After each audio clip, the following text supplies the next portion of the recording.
Bonjour à tous, bonjour, bon dimanche. Que le Seigneur vous bénisse abondamment, que le Seigneur vous accorde encore sa grâce. Je suis très ravi ce matin de se présenter devant vous. Je voulais juste se présenter d'abord. Je me nomme au nom de pasteur Jérôme Capella. Je suis précisément en Afrique du Sud, Cape Town. Et la joie aujourd'hui de partager quelque chose avec toi, parce que nous sommes le chrétien, mais les chrétiens sont beaucoup plus différents.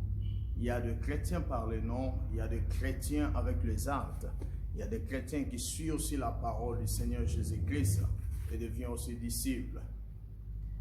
Mais il y a quelque chose qui nous dérange. Je ne serai pas trop long, mais je voulais juste parler un peu. Quelque chose qui nous dérange dans la vie, c'est lorsque nous nous focalisons dans nos désirs, dans nos projets, et que le Seigneur décide de sa façon, de sa manière. Chers frères et sœurs, je voulais te dire quelque chose aujourd'hui, que la décision du Seigneur Jésus-Christ est toujours meilleure et bonne dans notre vie, et surtout dans la vie des croyants, des chrétiens. Et quand tu comprends que c'est le Seigneur qui décide, quelque chose arrive dans ta vie, il faut toujours lui dire merci. Dans toutes circonstances, comme la Bible nous dit, il faut toujours rendre gloire à l'Éternel. Et parce que quand il y a un problème, tu pries le Seigneur, comme il est écrit, dans toutes choses, faites connaître vos besoins à l'Éternel par la prière, la supplication, les actions de grâce. Et quand le Seigneur te répondra par rapport à ce que vous venez de lui dire, Dieu répondra selon lui, par sa puissance de sa divinité. Mais quelque chose qui nous dérange, la décision de l'Éternel dans notre vie, à un moment, ça semble un peu bizarre dans notre vie. Quand Dieu décide dans ta vie, c'est un peu bizarre parce que le Seigneur décide. Pourquoi? Parce que tu as des projets, tu vois les choses dans d'autres sens, et le Seigneur voit aussi dans d'autres sens comme il est Dieu. Personne ne dépend de lui. La Bible dit nos destinées est entre la main de l'Éternel. C'est Dieu qui tient nos destinées. Alors, peu importe ce que vous pouvez penser dans la vie de venir après-demain, peu importe ce que vous désirez de l'avoir après-demain, compte-toi que c'est Dieu qui décidera.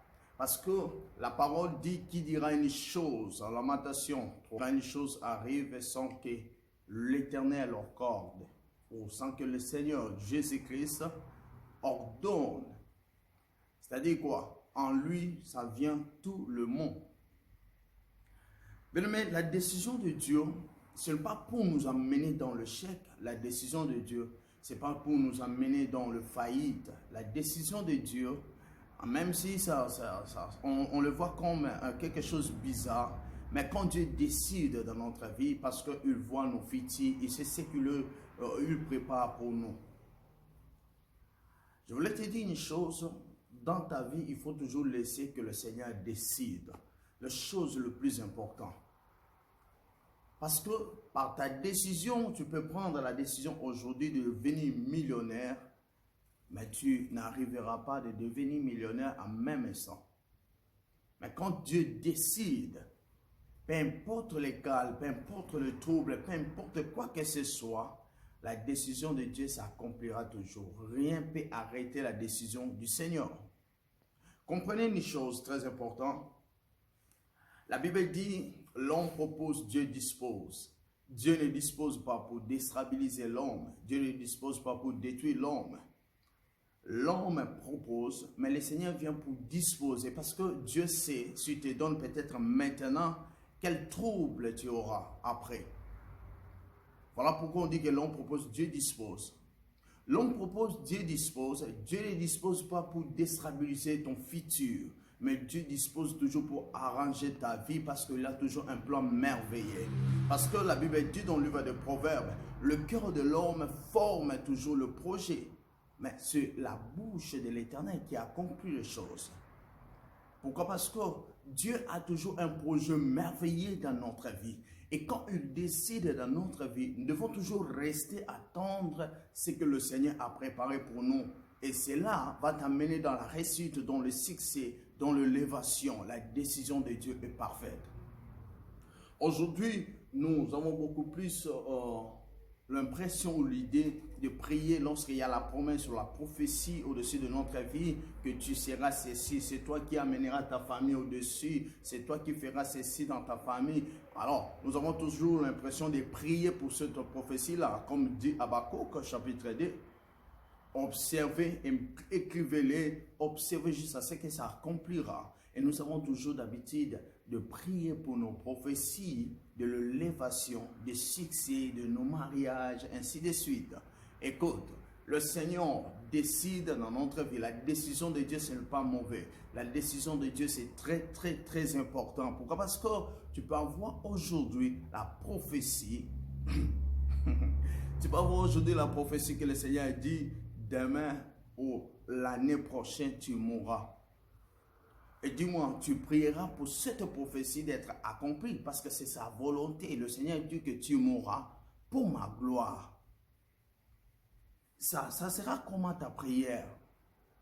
Peut-être si quelqu'un, un homme de Dieu te dit que le Seigneur m'a donné quelque chose pour toi, pour te le dire.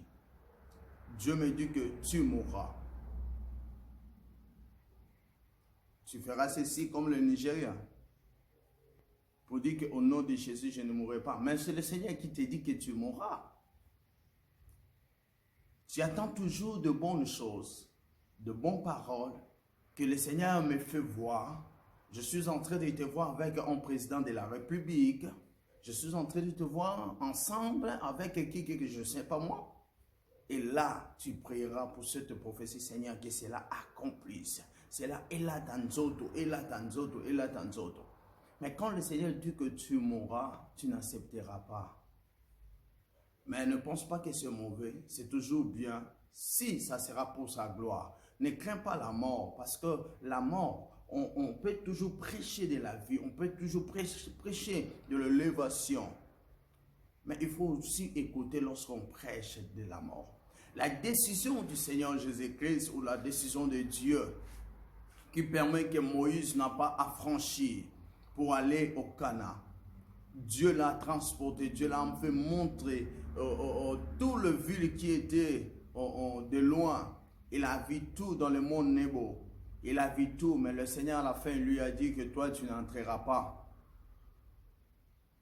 Sur le plan naturel, sur le plan si naturel, parce que le Dieu, quand il promet, il réalise des choses. Le Seigneur a amené Moïse, lorsque Jésus-Christ était sur le mont Tabor, dans la montagne de transfiguration, Jésus-Christ s'est transfiguré, Élie s'apparit, Moïse s'apparit. Alléluia. C'est-à-dire quoi? Le Seigneur avait parlé, mais il a amené Moïse sur le plan si naturel pour le faire entrer au Canaan. Dieu décidait pour les enfants d'Élie, pour dire que je le ôterai à l'âge flair. Et le Seigneur avait fait tout ce qu'il avait dit. Azubana Élie na âge fleur. C'est parce que c'était sa décision personnelle. Tu ne peux jamais changer la décision de Dieu. Beaucoup plus, il faut accrocher à la décision de Dieu. Écoute, il dit ceci. Voici le projet que je formule sur vous. Jérémie 11, 29. Projet de paix, de bonheur et non de malheur. Afin que vous donnez l'avenir et l'expérience. Le projet de Dieu dans ta vie, c'est pour t'amener au sommet. C'est tout le serviteur de Dieu, les hommes de Dieu, un homme de Dieu qui écoute la parole du Seigneur et qui reste dans la décision du Seigneur. Le Seigneur est toujours là pour l'amener au-dessus. Le Seigneur est toujours là pour t'amener au-delà. Comme il dit dans le livre d'Ésaïe, mon serviteur se lèvera, il montera, il sera haut. Que le Seigneur vous bénisse. Il faut toujours rester, quelles que soient les circonstances, reste à la décision de l'Éternel. God bless you.